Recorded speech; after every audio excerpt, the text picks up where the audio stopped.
على محمد وعلى آل محمد كما صليت على إبراهيم وعلى آل إبراهيم إنك حميد مجيد اللهم بارك على محمد وعلى آل محمد كما باركت على إبراهيم وعلى آل إبراهيم إنك حميد مجيد أما بعد فإن خير الكلام كلام الله وخير السنن سنن محمد صلى الله عليه وسلم وشر الأمور محدثاتها وكل محدثة بدعة وكل بدعة ضلالة وكل ضلالة في النار يا أيها الذين آمنوا اتقوا الله حق تقاته ولا تموتن إلا وأنتم مسلمون أعوذ بالله من الشيطان الرجيم وما يستوي الأعمى والبصير والذين آمنوا وعملوا الصالحات والمسيء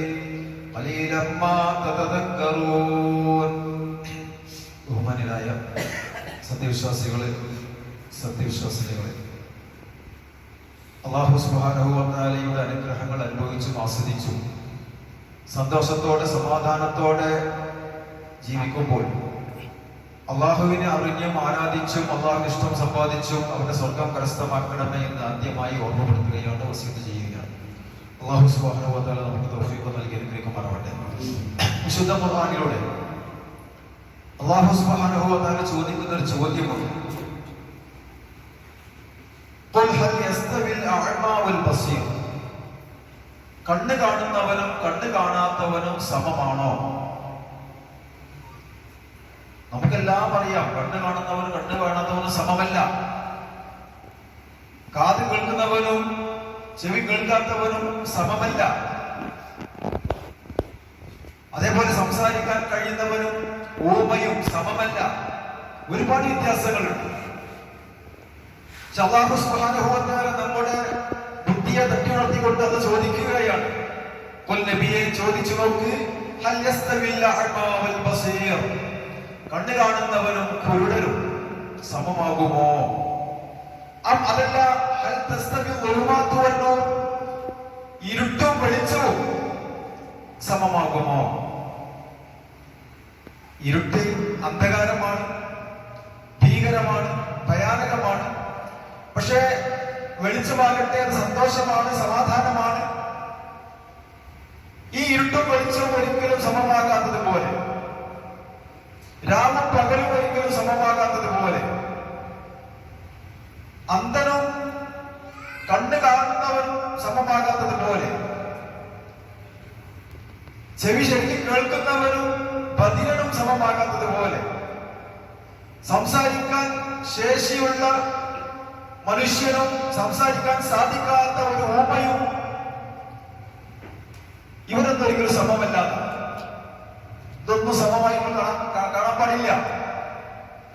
എങ്കിൽ എന്തുകൊണ്ട് അല്ലാഹു സുബ്ഹാനഹു വ തആല കണ്ണ് കാണുന്നവന് നന്നായി കാണാനുള്ള കഴിവ് കൊടുക്കുന്നു, കണ്ണ് കാണാത്തവനോ ഒന്നും കാണാൻ സാധ്യല്ല. കണ്ണ് കാണുന്ന മനുഷ്യനെ സംബന്ധിച്ചിടത്തോളം അവന് പ്രകൃതി കണ്ട് ആസ്വദിക്കുന്നു, അവന്റെ മാതാപിതാക്കളെ കൺകുളിക്കെ കാണുന്നു, അവന്റെ മക്കളെ കാണുന്നു, വിടകളെ കാണുന്നു, വീട് കാണുന്നു, പരിസരം കാണുന്നു, കുടുംബം കാണുന്നു. ഈ പ്രപഞ്ചം മുഴുവനും നോക്കി കാണുകയാണ്. അതിന്റെ അലങ്കാരങ്ങളും ഭംഗിയും എല്ലാം നോക്കി മനസ്സിലാക്കി അത് ആസ്വദിക്കുകയാണ്. ഈ ഒരു മനുഷ്യനും ഒന്നും കാണാൻ സാധിക്കാതെ കണ്ണിൽ ഇരുട്ടുമൂടി കിടക്കുന്ന ഒരു അന്ധനും ഒരിക്കലും സമമല്ലല്ലോ. എന്നിട്ടെന്ന് പറയുകയാണ്, ഞാൻ നിങ്ങൾ ഓതി കേൾപ്പിച്ച ആയത്തില് സൂറത്തുൽ ഗാഫിറിലെ 58-ാമത്തെ വചനം, വമാ യസ്തവിൽ അഅ്മാ വൽ ബസീർ, കണ്ണ് കാണുന്നവനും കണ്ണ് കാണാത്തവനും ഒരിക്കലും സമമല്ല. അതേപോലെ വല്ലദീന ആമനൂ വഅമിലു സ്വാലിഹാത്തി വലൽ മുസീർ, വിശ്വസിക്കുകയും സൽക്കർമ്മം ചെയ്യുകയും ചെയ്യുന്ന മനുഷ്യരും അതേപോലെ അക്രമങ്ങളും അനീതിയും തോന്നിവാസങ്ങളും താന്തോന്നിത്തങ്ങളും ചെയ്യുന്നവരും ഒരിക്കലും സമമല്ല. ഖലീലമ്മാ തതദക്കറൂൻ, പക്ഷെ കുറച്ച് ആളുകൾ മാത്രമേ അതൊക്കെ മനസ്സിലാക്കുന്നുള്ളൂ. ബാക്കിയുള്ള ആളുകൾക്ക് അന്ധകാരത്തിലാണ്. നഊദുബില്ല, കണ്ണ് കൊടുത്തിട്ടും കാണാത്ത ആളുകൾ, കാത് കൊടുത്തിട്ടും കേൾക്കാത്ത ആളുകൾ. നോക്കി നിങ്ങൾ. അപ്പൊ അല്ലാഹു അനുഗ്രഹം നൽകിയിട്ടുള്ളവരും അത് ഉപയോഗിക്കാൻ സാധിക്കാത്ത ഹതഭാഗ്യന്മാരായ ഒരുപാട് ആളുകൾ ഈ ഭൂമിയിൽ ജീവിക്കുന്നുണ്ട്. വിശുദ്ധ ഖുർആൻ പറഞ്ഞു, വലഖദ് തറഅനാ ജഹന്നമ, ഒരുപാട് മനുഷ്യരെ നരകത്തിലിട്ട് അവർ നടക്കുക. ഒരുപാട് ജിന്നുകളും മനുഷ്യരും. അവരുടെ പ്രത്യേകത എന്താ? ലഹും ഖുലൂബുൻ ലാ യഫ്ഖഹൂന ബിഹാ, അവർക്ക് ചിന്തിക്കാനുള്ള ബുദ്ധിയൊക്കെ ഉണ്ട്, പക്ഷെ അവർ ചിന്തിക്കുന്നില്ല. ലഹും അയ്യുൻ ലാ യുബ്സിറൂന ബിഹാ, കണ്ടിട്ടുണ്ട് പക്ഷെ കാണേണ്ട കാര്യങ്ങളൊന്നും അവർ കണ്ടിട്ടില്ല.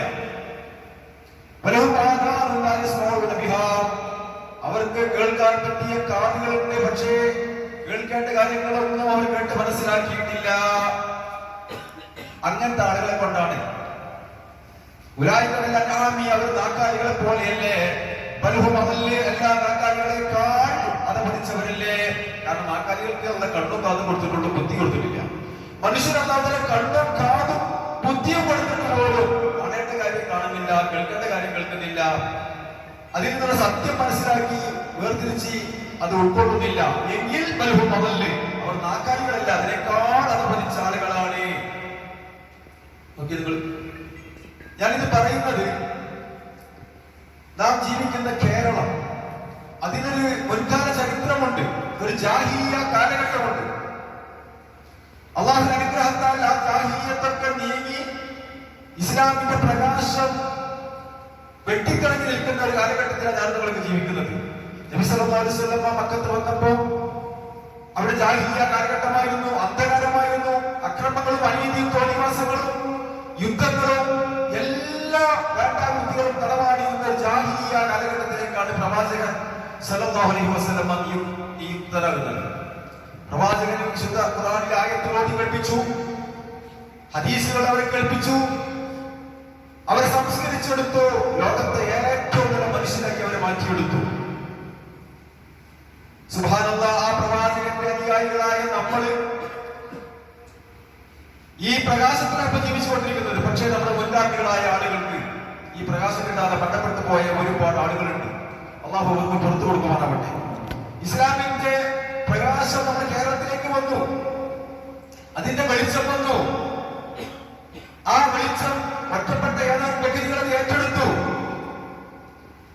എന്നിട്ട് അവർ സംഘടിതമായി പ്രവർത്തിച്ചു. ഇന്ന് അതിന്റെ പ്രവർത്തന ഫലമായി നമ്മൾ ഒരുപാട് സുഖങ്ങൾ അനുഭവിക്കുകയാണ്, അനുഗ്രഹങ്ങളിലാണ്.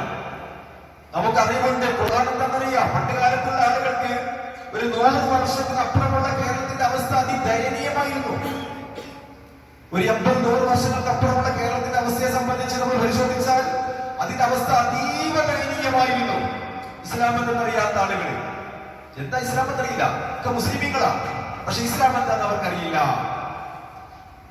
ഖുർആൻ എന്താണെന്ന് അവർക്കറിയില്ല, എന്തിനു വേണ്ടിയിട്ടാണ് ജീവിക്കുന്നത്, ജീവിത ലക്ഷ്യം എന്താണെന്ന് അവർക്കറിയില്ല. അങ്ങനത്തെ കുറെ ആളുകൾ, നമ്മുടെ മുൻഗാമികളായ ആളുകൾ കേരളക്കരയിൽ ജീവിച്ച് ബന്ധപ്പെട്ട് പോയിട്ടുണ്ട്. അള്ളാഹു തആല പുറത്തു കൊടുക്കുവാനാവട്ടെ. അവർക്ക് ആരാണ് അള്ളാഹു എന്നോ, എന്താണ് മുഹമ്മദ് റസൂലുള്ളാഹി എന്നോ, എന്താണ് ഖുർആൻ എന്നോ ഒന്നും കൃത്യമായി പഠിക്കാനും മനസ്സിലാക്കാനും സാധിക്കാത്ത ആളുകളായിരുന്നു. ജാഹിലിയ്യത്തിന്റെ കാലഘട്ടമായിരുന്നു. ഖുർആൻ എന്ന ഗ്രന്ഥം മരിച്ചോർത്ത് ഓതാനുള്ള ഗ്രന്ഥമാണെന്ന് അവർ മനസ്സിലാക്കി. രോഗമായാൽ എഴുതിക്കെട്ടാനും കലക്കി കുടിക്കുവാനുമുള്ള ഒരു ഗ്രന്ഥമാണ് ഖുർആൻ എന്ന് മനസ്സിലാക്കി. എന്നിട്ട് പിഞ്ഞാണത്തിൽ എഴുതി കുടിക്കും, യാസീനിൽ എഴുതിക്കെട്ടു. അങ്ങനെ മരിച്ച വീട്ടില് അവിടെ ചെന്നിട്ട് യാസീൻ പാരായണം ചെയ്യും. അതിനൊക്കെയുള്ള ഗ്രന്ഥമാണ് ഖുർആൻ എന്ന് അവർ മനസ്സിലാക്കിയിട്ടുള്ളത്. അങ്ങനത്തെ ഒരു കാലഘട്ടമായിരുന്നു. സാധാരണ ജനങ്ങൾക്കൊന്നും ഖുർആൻ അറിയില്ല. ഇതങ്ങനെയല്ല. ഇന്ന് എല്ലാവർക്കും ഖുർആൻ ഓതാൻ അറിയാം, അതിന്റെ അർത്ഥം അറിയാം, അതിന്റെ ആശയങ്ങളും ആദർശങ്ങളും അറിയാം. എല്ലാവരും എഴുതുള്ള ആളുകൾ ആ വിഷയത്തിൽ അൽഹംദുലില്ലാഹ് വളരെ സന്തോഷം. പക്ഷേ മുൻഗാമികളായ ആളുകൾക്ക് ഈ സൗകര്യങ്ങളൊന്നും ഉപയോഗപ്പെടുത്താൻ സാധിച്ചിട്ടില്ല. അങ്ങനെ ഒരു കാലഘട്ടമുണ്ട്. അന്ന് നമസ്കാരം എന്ന് പറഞ്ഞാൽ, നോമ്പ് എന്ന് പറഞ്ഞാൽ പ്രായമുള്ള ആളുകൾ മാത്രമാണ് അത് അനുഷ്ഠിക്കുക. സക്കാത്ത് എന്ന് പറഞ്ഞാല് അത് സ്വന്തക്കാരായ ആളുകൾക്ക്, വേണ്ടപ്പെട്ട ആളുകൾക്ക്, തന്റെ കീഴിൽ ജോലി ചെയ്യുന്ന ജോലിക്കാർക്ക് കൊടുക്കുന്ന ഒരു പൈസയാണ് അത് സക്കാത്ത്. സക്കാത്തിന്റെ അർത്ഥം, ആശയം അതൊന്നും അറിയാത്ത ആളുകളായിരുന്നു. നമസ്കാരമാകട്ടെ അത് എല്ലാവരും നിർവഹിക്കണമെന്നുള്ള ബോധമില്ല. വലിയ വലിയ അറിവുള്ള ആളുകളൊക്കെ, കുറച്ച് ആളുകളൊക്കെ നിസ്കരിക്കും എന്നതല്ലാതെ, പ്രത്യേകിച്ച് സ്ത്രീകൾ നോമ്പെടുക്കും, പുരുഷന്മാർ നിസ്കരിക്കും. ഹജ്ജാകട്ടെ അതിൽ പ്രപഞ്ചത്തിന്റെ ഭാഗമായിരുന്നു. ഞാനൊക്കെ ഹജ്ജ് കഴിഞ്ഞാൽ മോശമാണ് എന്നുള്ള നിലക്കൊക്കെ അങ്ങനെയൊക്കെ കഴിഞ്ഞുകൂടിയിരുന്ന ഒരു കാലഘട്ടം ഉണ്ടായിരുന്നു. അന്നൊക്കെ വലിയ ഈമാനുള്ള ആളുകളുടെ അടയാളം എന്താണെന്ന് വെച്ചാല് അവര് മാരിയുടെ സമയത്ത് ഇശാന്റെ സമയത്ത് സ്രാമികളിലും പള്ളികളിലൊക്കെ പോയിട്ട് അന്നത്തെ ദിവസത്തെ മുഴുവൻ നിസ്കാരവും അവർ നിസ്കരിച്ചു വിട്ടു, പ്രധാനം വിട്ടു. അത് മതി എന്നാണ് മനസ്സിലാക്കുന്നത്. നഅൂദുബില്ല.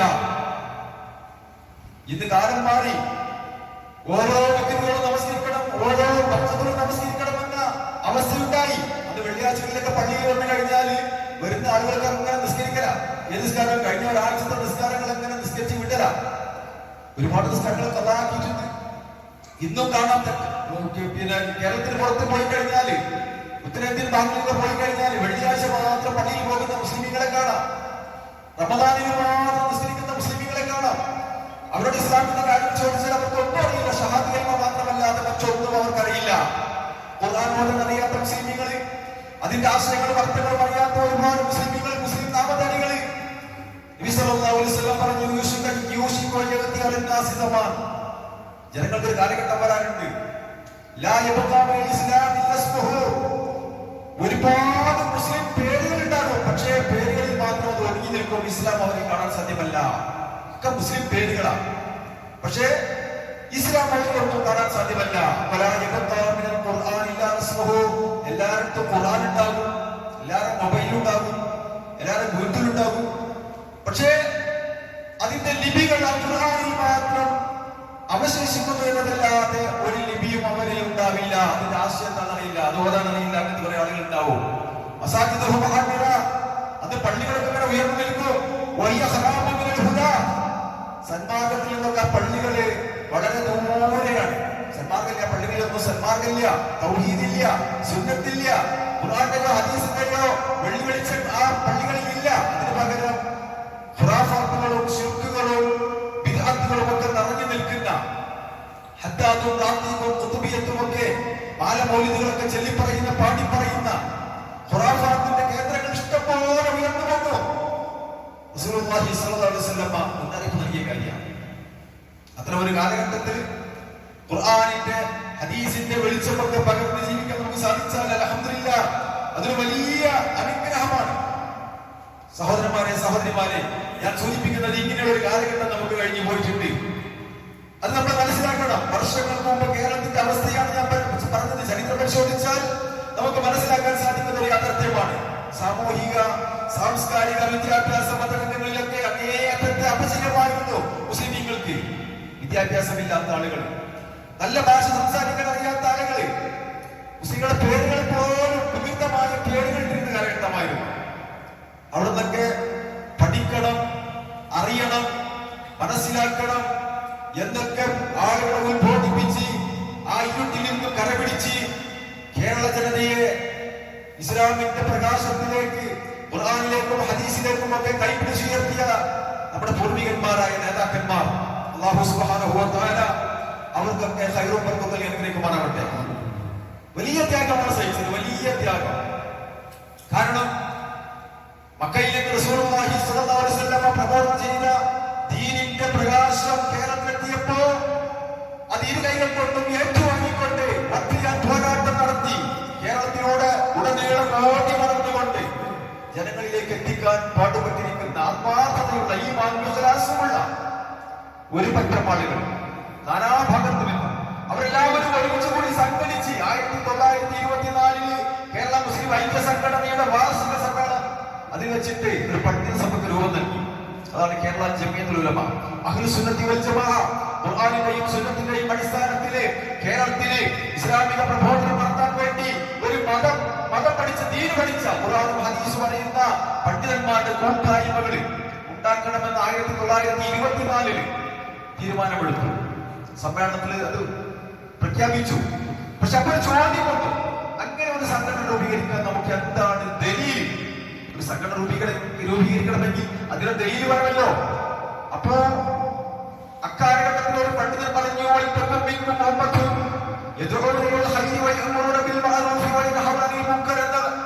ഖുർആനിലുണ്ടല്ലോ, നിങ്ങളിൽ ഒരു വിഭാഗം ആളുകൾ ഉണ്ടാകണം, അവർക്ക് വേണം നന്മയിലേക്ക് വിളിക്കണം, നന്മയിലേക്ക് ക്ഷണിക്കണം, നന്മ കൽപ്പിക്കുകയും തിന്മ വിരോധിക്കുകയും ചെയ്യുന്ന ഒരു കൂട്ടം ആളുകൾ നിങ്ങളിൽ ഉണ്ടാവട്ടെ എന്ന് വിശുദ്ധ ഖുർആനിലുണ്ടല്ലോ. ദലീലല്ലല്ലോ എന്താ പറഞ്ഞത്? ആര്? അന്നക്കാലഘട്ടത്തിലെ പണ്ഡിതന്മാർ പറഞ്ഞത് അത് ദലീലല്ലല്ലോ, അത് ആയത്തല്ലേ. വിശുദ്ധ ഖുർആനിന്റെ ആയത്തുകൾ പോലും ദലീലായി കണക്കാക്കാത്ത കാലഘട്ടമായിരുന്നു അന്ന്. ഖുർആൻ അത് മച്ചോട്ടോട്ടുള്ള ഗ്രന്ഥമാണ്. ലോകമായാൽ എഴുതി കേൾക്കാനും ഊതി കുടിക്കാനും എഴുതി കുടിക്കാനും ഒക്കെയുള്ള ഗ്രന്ഥമാണ് എന്നൊക്കെ മനസ്സിലാക്കിയ ആളുകൾക്ക് ഖുർആൻ ഒരു പ്രമാണമാണ്, അതൊരു ദലീലാണ് എന്നുപോലും അക്കാലഘട്ടത്തിലുള്ള ആളുകൾ മനസ്സിലാക്കിയിരുന്നില്ല. അങ്ങനത്തെ കാലഘട്ടം കഴിഞ്ഞു പോയിട്ടുണ്ട്.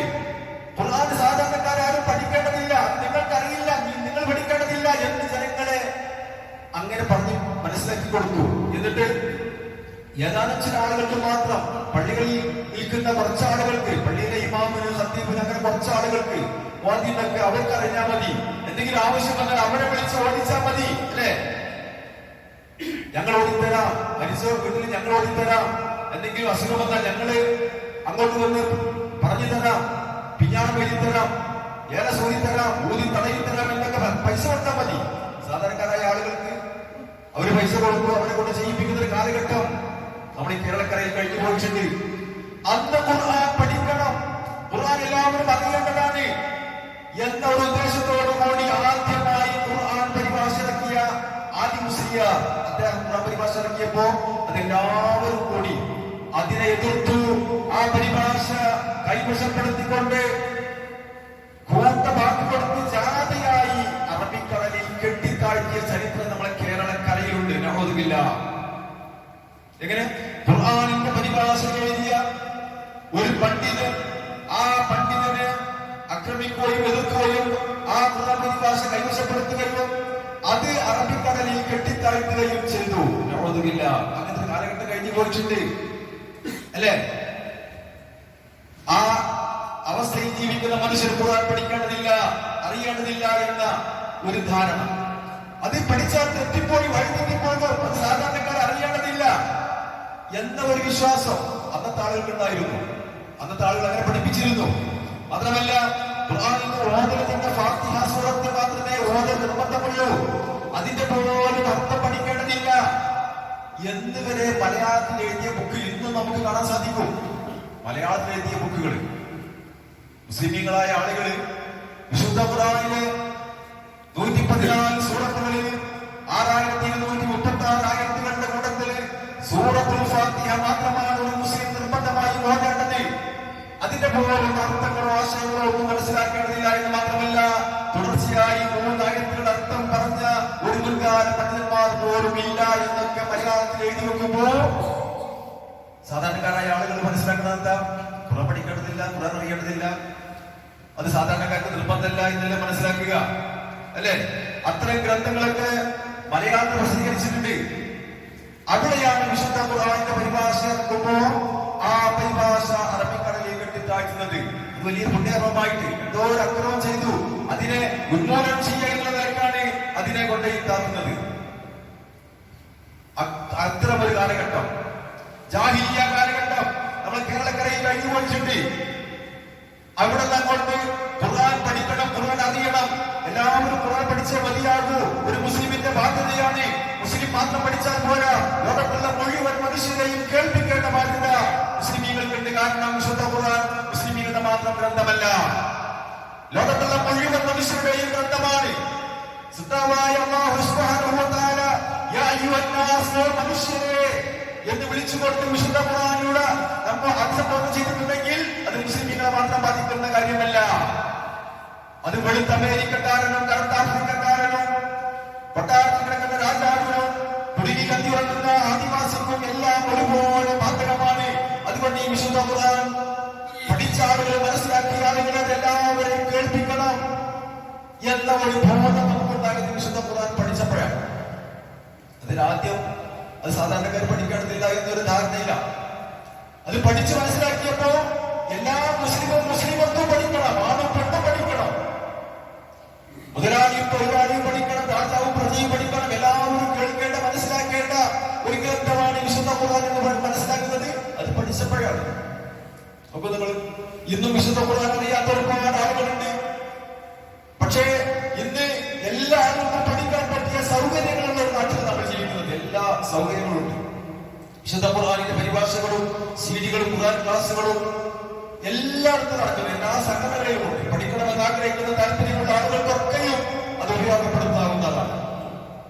ആ രീതിയിലായി മാറി.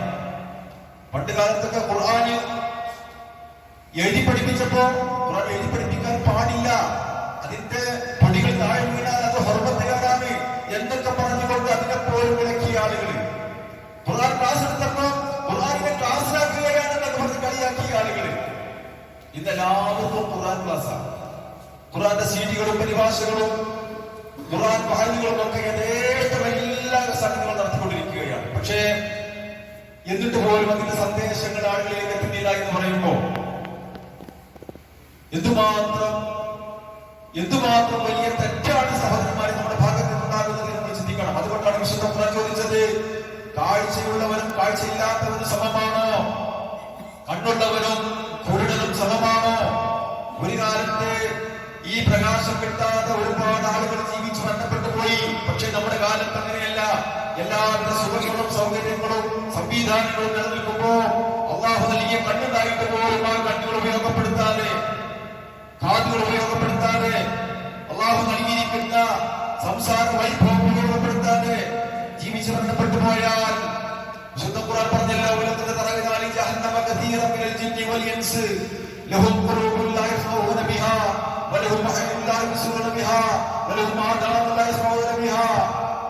കണ്ണുണ്ടായിട്ടും കാണാത്ത, കാതുണ്ടായിട്ടും കേൾക്കാത്ത, ബുദ്ധിയുണ്ടായിട്ടും ചിന്തിക്കാത്ത ഒരു പറ്റം മനുഷ്യരെ കൊണ്ടാണ് ഞാൻ നരകത്തിൽ നടക്കപ്പെട്ടിരിക്കുന്നത് എന്ന് പറയുമ്പോ ആ നരകത്തിൽ നമ്മൾ അകപ്പെട്ടുകൂടാ, ആ നരകത്തിൽ നമ്മൾ പോയിക്കൂടാ. അതുകൊണ്ട് അല്ലാഹു നൽകിയിരിക്കുന്ന കണ്ണുപയോഗിക്കണം, ദീനിനെ പഠിക്കണം, മനസ്സിലാക്കണം. കാതുപയോഗിക്കണം, ദീനി കേൾക്കണം, പഠിക്കണം, മനസ്സിലാക്കണം. അല്ലാഹു നൽകിയിരിക്കുന്ന ബുദ്ധി ഉപയോഗിക്കണം. എന്നിട്ട് കണ്ടതും കേട്ടതും അതിൽ ഏതാണ് ശരിയെന്ന് മനസ്സിലാക്കിയാൽ അതിന്റെ കൂടെ നിൽക്കണം. അങ്ങനെ ഇന്ന് ഈ പ്രകാശം കേരളക്കരയിലാകെ പരന്നു കിടക്കുന്ന സന്ദർഭത്തില് നമ്മളൊക്കെ ജീവിച്ചു വരുന്നത് അൽഹംദുലില്ലാ, അത് വലിയ ഭാഗ്യമാണ്. ഇന്ന് അല്ലാഹുവിനെ പറ്റി അറിയാൻ ആഗ്രഹിക്കുന്ന ആളുകൾക്ക് അതിനുള്ള സംവിധാനമുണ്ട്. ഖുർആൻ പഠിക്കണമെന്ന് ആഗ്രഹിക്കുന്ന ആളുകൾക്ക് അതിനുള്ള സംവിധാനമുണ്ട്. ഈ സംവിധാനങ്ങളൊക്കെ ഉണ്ടായിട്ടോ, അല്ലാഹു നൽകിയ അനുഗ്രഹങ്ങൾ ഉണ്ടായിട്ടോ അതൊന്നും ഉപയോഗപ്പെടുത്താതിരുന്നാൽ തീർച്ചയായും അല്ലാഹുവിന്റെ ശിക്ഷ നമുക്ക് വന്നെത്തും, ഒരു സംശയമില്ല.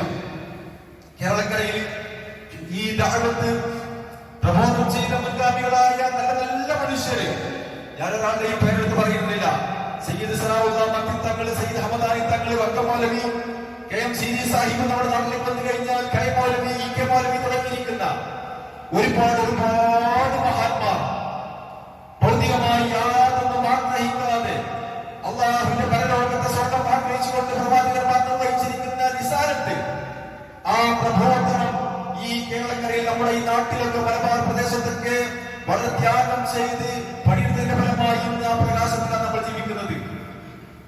ആ ഒരു തണലിലാണ് നാം ജീവിക്കുന്നത്. സഹോദരന്മാരെ, സഹോദരിമാരെ, നമുക്ക് ബാധ്യതകളുണ്ട്. ഈ പ്രകാശം നമ്മുടെ തലമുറകൾക്ക് കൈമാറുക, നമ്മുടെ മക്കളെ പഠിപ്പിക്കുക, ഒരു തലമുറയെ വാർത്തെടുക്കുക. ഈ പ്രകാശം അവർക്ക് കൊടുക്കാതിരുന്നാൽ അവർ അന്ധകാരത്തിലായിരിക്കും, അവർ കൂരിനെതിരായിരിക്കും. അതുകൊണ്ട് തന്നെ അല്ലാഹു സുബ്ഹാനഹു വ തആലയുടെ വിശുദ്ധ ഖുർആൻ എന്ന പ്രകാശം, നൂറ്, റസൂലുള്ളാഹിയുടെ ജീവിതം, സുന്നത്ത്, അത് നമ്മുടെ ജീവിതത്തിൽ പകർന്നത് പോലെ പിന്തലമുറയിലേക്ക് കൈമാറി കൊടുക്കേണ്ട ബാധ്യത വിസ്മരിച്ചുകൂടാ.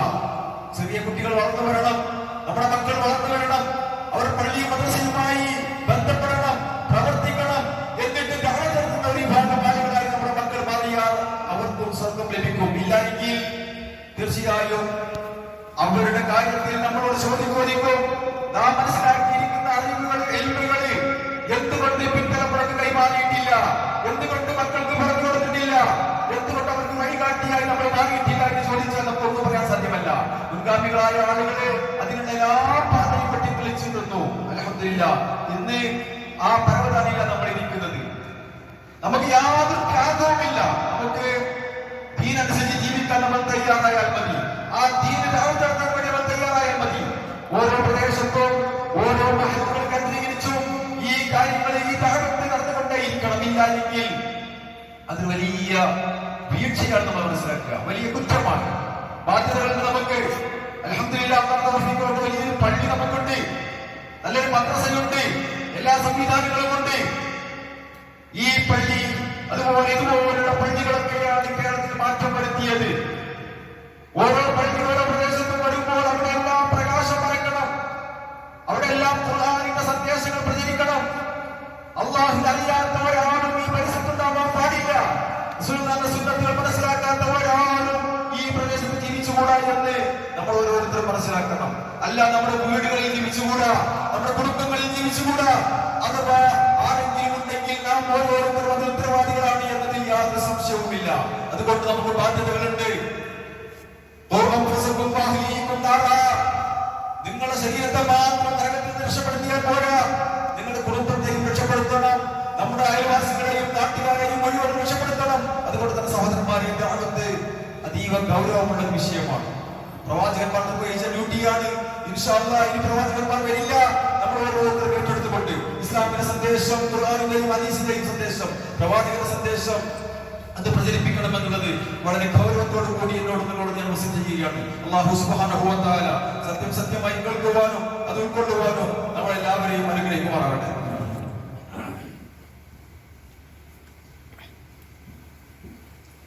അൽഹംദുലില്ലാഹ് വസ്സലാത്തു വസ്സലാമു അലാ റസൂലില്ലാഹ് വഅലാ ആലിഹി വസഹ്ബിഹി അജ്മഈൻ. അമ്മാ ബഅദ്, ഇത്തഖുല്ലാഹ ഇബാദല്ലാഹ്. സഹോദരന്മാരെ, സഹോദരിമാരെ, ഖുർആനും സുന്നത്തും അറിഞ്ഞും അനുസരിച്ചും ജീവിക്കണമെന്ന് ഒരിക്കൽ കൂടി ഓർമ്മപ്പെടുത്തുകയാണ്, വസിയത്ത് ചെയ്യുകയാണ്. അല്ലാഹു സുബ്ഹാനഹു വ തആല ഒരുപാട് അനുഗ്രഹങ്ങൾ നൽകിയ ആളുകളാണ് ഞാനും നിങ്ങളുമൊക്കെ. നമ്മുടെ പരിസരങ്ങളിൽ തന്നെ അല്ലാഹു അനുഗ്രഹം നൽകാത്ത ഒരുപാട് ആളുകളുണ്ട്. ഇരുട്ടും വെളിച്ചവും സമമല്ല എന്ന് പറഞ്ഞതുപോലെ ആരോഗ്യവും രോഗവും ഒരിക്കലും സമമല്ല. അറിവും അറിവില്ലായ്മയും ഒരിക്കലും സമമല്ല. അറിവുള്ള മനുഷ്യർ, അവർ അള്ളാഹു നൽകിയിരിക്കുന്ന ഒരു അനുഗ്രഹമാണ് ആരോഗ്യം എന്ന് പറയുന്നത്. വിഡ്ഢികളായ ആളുകൾ, ജാഹിലികളായ ആളുകൾ, അവര് ഹൃദയത്തിലൊക്കെ സീൽ വെക്കപ്പെട്ട ആളുകളാണ്. സുമ്മൻ ബുക്കുമൻ ഒബിയും, അവര് അന്ധരാണ്, ബധിരരാണ്, മൂകരാണ്.